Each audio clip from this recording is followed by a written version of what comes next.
প্রিয় ভাইয়েরা, প্রিয় মা বোনেরা, ঈদুল আজহার নামাজে এই ভুলগুলো কখনোই করবেন না। যদি করেন আপনার নামাজ হবে না, আপনি গুনাহগার হবেন।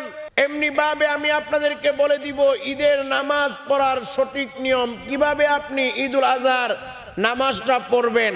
এমনি ভাবে প্রিয় ভাইয়েরা, প্রিয় মা বোনেরা, আমি আপনাদেরকে বলবো ঈদুল আজহার দিনের 11টা সুন্নত, এই 11টি সুন্নত যদি আপনি পালন করেন, আল্লাহ রাব্বুল আলামিন আপনার আমলনামায় 1100 শহীদের সওয়াব দান করবেন। সুবহানাল্লাহ। এমনি ভাবে নবীজি খুশি হবেন, আর নবীর সুন্নাহগুলো যারা পালন করবে নবী তাদেরকে ভালোবাসবে, তারা নবীর সঙ্গে জান্নাতে থাকবে। সুবহানাল্লাহ, সুবহানাল্লাহ। এই জন্য প্রিয় ভাইয়েরা, প্রিয় মা বোনেরা, ঈদুল আজহার দিনে এই 11টি সুন্নত পালন করুন, আর 1100 শহীদের সওয়াব আপনারা অর্জন করুন। প্রিয় ভাইয়েরা, প্রিয় মা বোনেরা, আজকের এই বয়ানটি ভালো করে মনোযোগ সহকারে শুরু থেকে শেষ পর্যন্ত শুনবেন, তাহলে আপনারা ঈদের দিনের 11টা সুন্নত সম্পর্কে জানতে পারবেন, এবং এই 11টা সুন্নত যদি আমল করেন 1100 শহীদের সওয়াব আল্লাহ দান করবেন। প্রিয় ভাইয়েরা, প্রিয় মা বোনেরা, ভালো করে মনে রাখবেন, এই কথাটা আমার কোনো বানানো কথা নয়।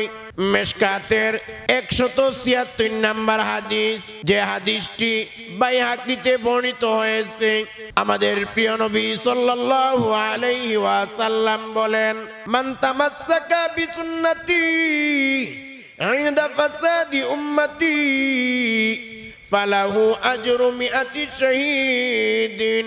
আমার নবী বলেন, যে ব্যক্তি আমি নবীর সুন্নতকে আঁকড়ায়া ধরলো, ইনদা ফাসাদি উম্মতি, আমার উম্মতের ফিতনা ফাসাদের জামানায়, ফালাহু আজরু মিআতি শাহীদিন, আল্লাহ তাদেরকে 100 শহীদের সওয়াব দান করে দিবেন। সুবহানাল্লাহ। অর্থাৎ এই জামানাটা হলো ফিতনা ফাসাদের জামানা। এই জামানায় নবীর একটা সুন্নত পালন করলে 100 শহীদের সওয়াব দেওয়া হবে।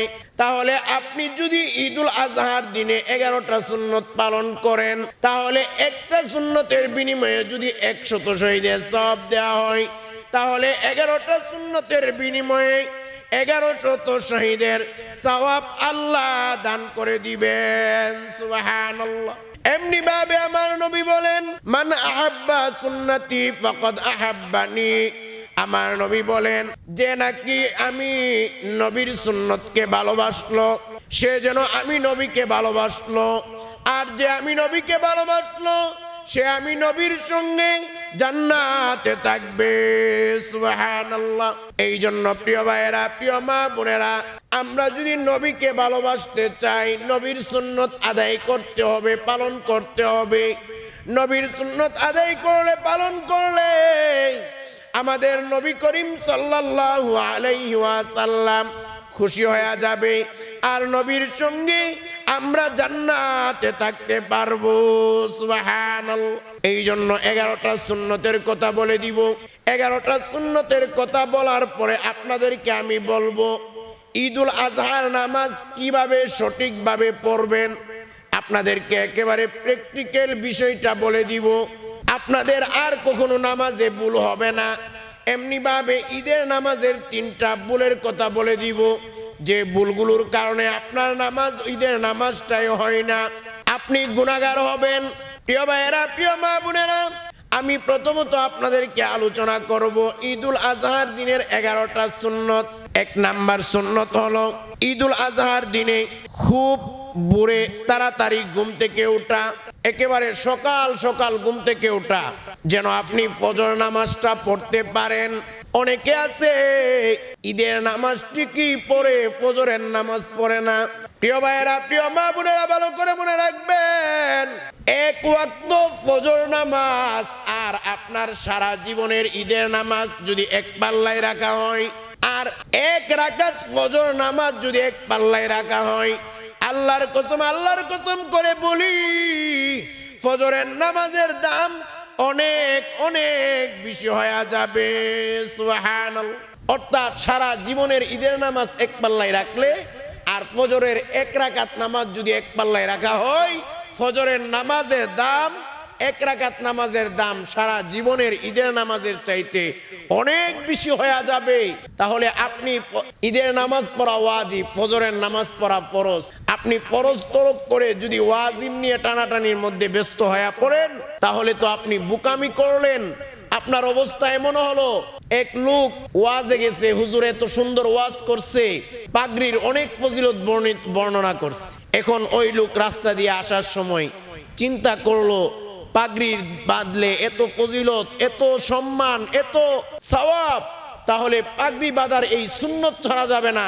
এখন ওই লোক তার লুঙ্গিটা খুলে ল্যাংটা হয়ে সে লুঙ্গি দ্বারা মাথায় পাগড়ি বাঁধছে। আচ্ছা এখন বলেন, লুঙ্গি দ্বারা যে পাগড়ি বাঁধছে এতে কি তার সওয়াব হয়েছে? গুনাহ হইতেছে। সতর সে উলঙ্গ থাকার কারণে, সতর না ডাকার কারণে গুনাহ হইতেছে ফরজ তরক, সওয়াব তো পাইতেছি না, উল্টা গুনাহ হইতেছে। এই জন্য প্রিয় ভাইয়েরা, প্রিয় মা বোনেরা, আপনাদের পায়ে ধরে বলি, আপনারা ঈদের দিনের ফজরের নামাজটা পড়েন। এই জন্য প্রিয় ভাইয়েরা, প্রিয় মা বোনেরা, ঈদের দিনের ফজরের নামাজ পড়বেন, ভালো করে মনে রাখবেন। আমার নবী বলেন ফজরের 2 রাকাত সুন্নতের দাম কেমন। আমার নবী বলেন রাকাতাল ফাজরি খায়রুম মিনাদ দুনিয়া ওয়া মা ফিহা। আমার নবী বলেন ফজরের 2 রাকাত সুন্নত নামাজের দাম হলো 7 আসমান 7 জমিন, দুনিয়ার মধ্যে যা কিছু আছে সব যদি এক পাল্লায় রাখা হয়, আর ফজরের 2 রাকাত সুন্নত যদি এক পাল্লায় রাখা হয়, তাহলে ফজরের 2 রাকাত সুন্নতের দাম অনেক অনেক বেশি হয়ে যাবে। সুবহানাল্লাহ। একটু চিন্তা করেন, ফজরের 2 রাকাত সুন্নতের দাম যদি 7 আসমান 7 জমিন, দুনিয়ার টাকা পয়সা বাড়ি গাড়ি সব যদি এক পাল্লায় রাখা হয়, আর ফজরের 2 রাকাত সুন্নত যদি এক পাল্লায় রাখা হয়, ফজরের 2 রাকাত সুন্নতের দাম অনেক বেশি হয়ে যাবে। ফজরের 2 রাকাত সুন্নতের দাম যদি এত হয়, তাহলে ফজরের 2 রাকাত ফরজের দাম কেমন হবে? আপনার সারা জীবনের ফজরের 2 রাকাত সুন্নত যদি এক পাল্লায় রাখেন, আর ফজরের 1 রাকাত ফরজ নামাজ যদি এক পাল্লায় রাখেন, তাহলে ফজরের 1 রাকাত ফরজের দাম সুন্নত থেকে, সারা জীবনের সুন্নত থেকে অনেক বেশি হয়ে যাবে। তাহলে চিন্তা করে দেখেন ফজরের 2 রাকাত ফরজের দামটা কেমন। প্রিয় ভাইয়েরা, প্রিয় মা বোনেরা, ভালো করে মনে রাখবেন, আপনারা ফজর নামাজ পড়বেন, ফজর নামাজ তরক করবেন না। প্রিয় ভাইয়েরা, প্রিয় মা বোনেরা, ভালো করে মনে রাখবেন, ঈদুল আজহার প্রথম সুন্নাহটা হলো আপনি সকাল সকাল ভোরবেলা ঘুম থেকে উঠবেন, ফজর নামাজটা পড়বেন। আপনি সকালবেলা ঘুম থেকে উঠলেন কিন্তু ফজর নামাজ পড়লেন না, আপনার সুন্নত আদায় হবে না, উল্টা গুনাহগার হবেন। প্রিয় ভাইয়েরা, প্রিয় মা বোনেরা, দ্বিতীয় নাম্বার সুন্নাহ হলো আপনি ঈদুল আজহার দ্বিতীয় নাম্বার সুন্নাহ হলো মেসওয়াক করবেন। মেসওয়াক করা হলো নবীর সুন্নাহ। 3 নাম্বার সুন্নাহ হলো আপনি ঈদুল আজহার দিনে গোসল করবেন, এই গোসল করাটা হলো সুন্নত। 4 নাম্বার সুন্নাহ হলো পরিষ্কার পরিচ্ছন্ন ভালো জামা কাপড় আপনি পরিধান করবেন। 5 নাম্বার সুন্নাহ হলো সুগন্ধি ব্যবহার করা। 6 নাম্বার সুন্নাহ হলো ঈদগাহে যাওয়ার আগে কোনো কিছু না খাওয়া। 7 নাম্বার সুন্নাহ হলো উচ্চ সুরে তাকবীর পাঠ করতে করতে ঈদগাহে যাওয়া। এই তাকবীরটা পাঠ করবেন, আল্লাহু আকবার, আল্লাহু আকবার, লা ইলাহা ইল্লাল্লাহু, আল্লাহু আকবার, আল্লাহু আকবার, ওয়ালিল্লাহিল হামদ। এই তাকবীরটা উচ্চ সুরে পড়তে পড়তে ঈদগাহে যাবেন।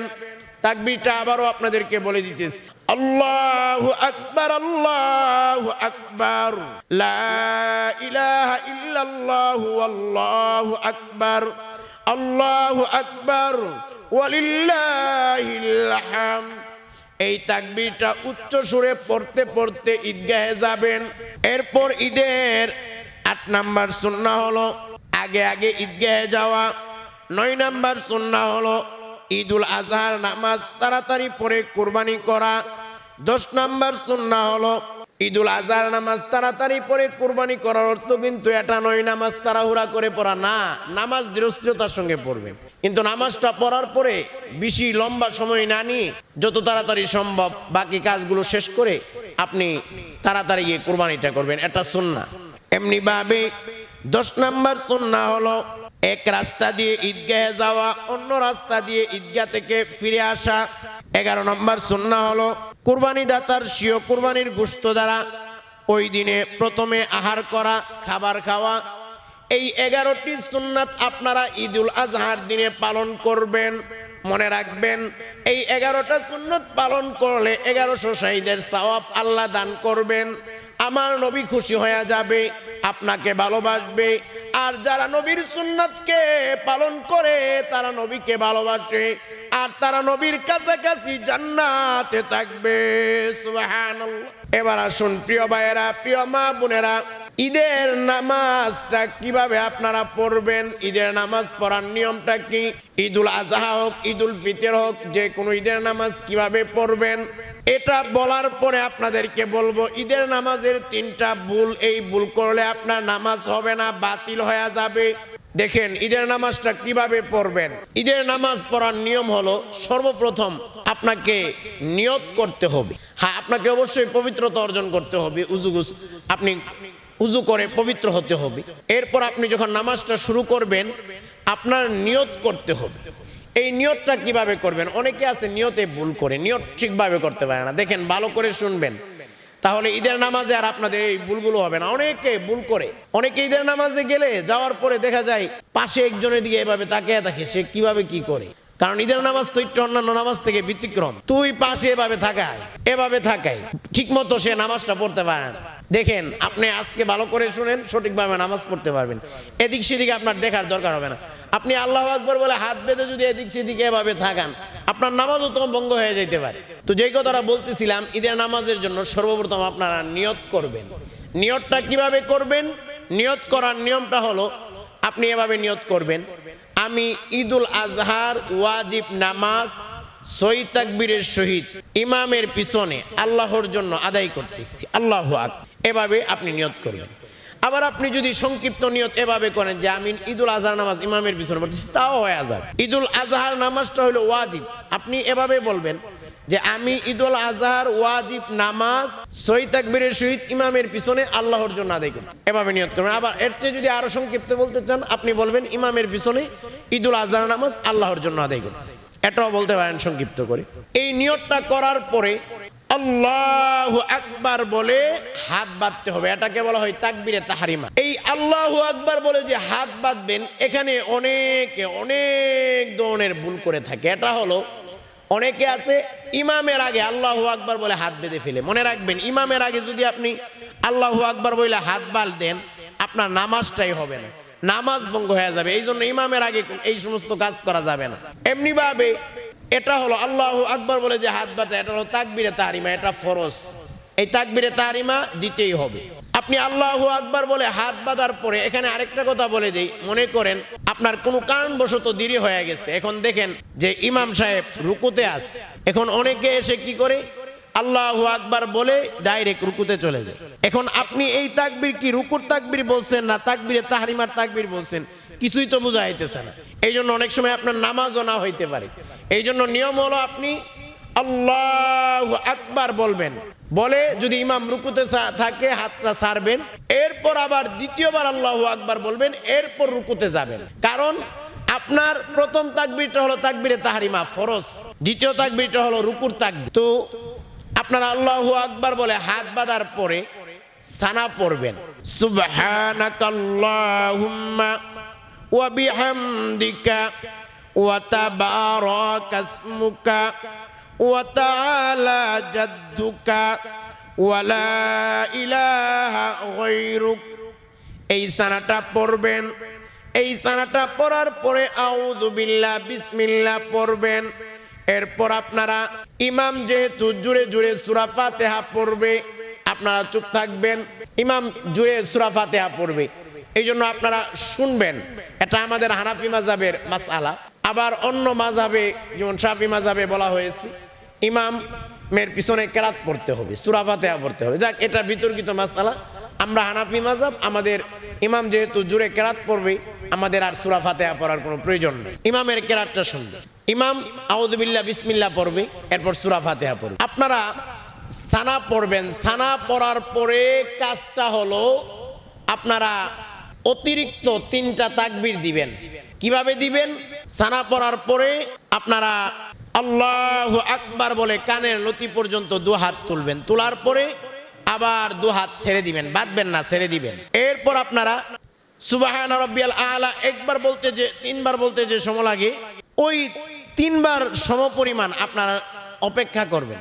একবারে আল্লাহু আকবার বইলে আবার আল্লাহু আকবার, আবার আল্লাহু আকবার সাথে সাথে না, একটু লেট করবেন, যাতে 3 তাসবিহ পরিমাণ লেট করবেন। 3 তাসবিহ মানে সুবহানা রাব্বিয়াল আলা 3বার বললে যে সময় লাগে এটাকে বলা হয় 3 তাসবিহ। এই 3 তাসবিহ পরিমাণ অপেক্ষা করবেন। এরপর আপনারা আবার দ্বিতীয়বার তাকবীর দিবেন, আল্লাহু আকবার। আপনারা হাত কানের লতি পর্যন্ত তুলবেন, এরপর ছেড়ে দিবেন। আবার আল্লাহু আকবার বলে কানের লতি পর্যন্ত হাত উঠানো হবে, এরপর আপনার হাত ছাড়বেন না, হাত বেঁধে নেবেন। এই হলো অতিরিক্ত 3টা তাকবীর। এই তাকবীরগুলো দেওয়ার পরে আউযু বিল্লাহ বিসমিল্লাহ পড়তে হবে। আউযু বিল্লাহ বিসমিল্লাহ পড়ার পরে ইমাম সাহেব সূরা ফাতিহা পড়বে। যেহেতু জোরে কেরাত পড়া হবে, এই জন্য আমাদের কোনো কেরাত পড়তে হবে না, চুপচাপ থাকতে হবে। এটা হানাফি মাযহাবের মাসআলা। আর শাফি মাযহাবের যারা আছেন তারা অবশ্যই ইমামের পিছনে কেরাত পড়বে। আর আমরা যেহেতু হানাফি মাযহাবের অনুসারী, আমাদের আর কিছু পড়ার দরকার নেই। আউযু বিল্লাহ বিসমিল্লাহ পড়ার পরে আমরা চুপচাপ থাকব। আউযু বিল্লাহি মিনাশ শাইতানির রাজীম, বিসমিল্লাহির রহমানির রহিম। ইমাম সাহেব আউযু বিল্লাহ বিসমিল্লাহ পড়ার পরে সূরা ফাতিহা পড়বে, কিন্তু আমরা চুপ থাকব। সূরা ফাতিহা আলহামদুলিল্লাহি রাব্বিল আলামিন আর রহমানির রহিম মালিকি ইয়াউমিদ্দিন ইয়্যাকা না'বুদু ওয়া ইয়্যাকা নাস্তাঈন ইহদিনাস সিরাতাল মুস্তাকিম সিরাতাল লাযীনা আন'আমতা আলাইহিম গায়রিল মাগদুবি আলাইহিম ওয়ালাদ-দাল্লিন। সূরা ফাতিহা পড়বে ইমাম সাহেব, আর মুসল্লি পিছন থেকে চুপ থাকবে। এরপর সূরা মিলানো হবে, এরপর রুকুতে যাওয়া হবে। রুকু থেকে উঠে সেজদা, 2 সেজদা দেওয়ার পরে আপনার দ্বিতীয় রাকাতের জন্য দাঁড়াতে হবে। দ্বিতীয় রাকাতে দাঁড়িয়ে ইমাম সাহেব সূরা ফাতিহা অন্য সূরা মিলাবে, চুপ থাকতে হবে। মিলানোর পরে যখন দ্বিতীয় রাকাতে রুকুতে যাবে, রুকুতে যাওয়ার আগে আবার অতিরিক্ত 3টা তাকবীর দিতে হবে। ভালো করে দেখবেন এবং বুঝবেন জিনিসটা। রুকুতে যাওয়ার আগে আবার তাকবীর দেওয়া হবে, আল্লাহু আকবার বলে কানের লতি পর্যন্ত হাত তোলা হবে, 3 তাসবিহ পরিমাণ অপেক্ষা করতে হবে। এরপর আপনার হাত ছেড়ে দিতে হবে, বাঁধবেন না। এরপর দ্বিতীয় তাকবীর দেওয়া হবে আল্লাহু আকবার বলে, এরপর হাত ছেড়ে দিতে হবে। এরপর তৃতীয় তাকবীর আবার দেওয়া হবে, কানের লতি পর্যন্ত হাত তুলতে হবে, আল্লাহু আকবার বলে হাত ছেড়ে দিতে হবে, হাত বাঁধা যাবে না। এরপর 4 নাম্বার তাকবীর বলবে, আল্লাহু আকবার বলে রুকুতে চলে যাবে। এই 4 নাম্বার তাকবীরটা হলো রুকুর তাকবীর। এরপর আপনার রুকু থেকে উঠবে, রুকু থেকে ওঠার পরে সেজদা দিবে। সেজদার পরে আপনার আত্তাহিয়াতু তাশাহুদ পড়তে হবে, দুরূদ পড়তে হবে, দোয়ায়ে মাসুরা পড়তে হবে। এরপর সালাম ফিরিয়ে নামাজ শেষ করতে হবে। এই হলো ঈদুল আজহার নামাজ। মনে রাখবেন, এই ঈদুল আজহার নামাজে অনেকে আছে এই 3টা ভুল অনেক সময় করে থাকে, অনেক সময় করে থাকে। এর মধ্যে একটা ভুল হলো তারা তাকবীর দেওয়ার সময় যে হাত তুলতে হয়, হাত তুলে না। তারা বুঝেই না, এমনি আশপাশে এভাবে চায়া থাকে। তো এই যে চায়া থাকে, অনেক সময় তো নামাজ ভঙ্গ হয়ে যেতে পারে। অনেকে আছে একেবারে আশপাশে দেখে যে কি করে বাসের লোক, বুঝছেন। কিন্তু আপনারা যদি এই যে ঈদের নামাজের নিয়মটা ভালো করে শুনেন, ভালো করে, তাহলে কিন্তু আপনারা ওই যে প্র্যাকটিক্যাল যেটা শোনাইলাম, তাহলে কিন্তু আপনাদের এই ভুলগুলো আর হবে না, পাশে চায়া থাকতে হবে। এই ভুলের কারণে আপনার নামাজটা না হইতে পারে। আবার অনেকে আছে ইমামের আগে আগে তাকবীরে তাহরিমা বলে ফেলে। ইমামের আগে আগে তাকবীরে তাহরিমা বা যে কোনো রুকন যদি নামাজের আদায় করেন, আপনার নামাজটাই হবে না, নামাজটাই ভঙ্গ হয়ে যাবে।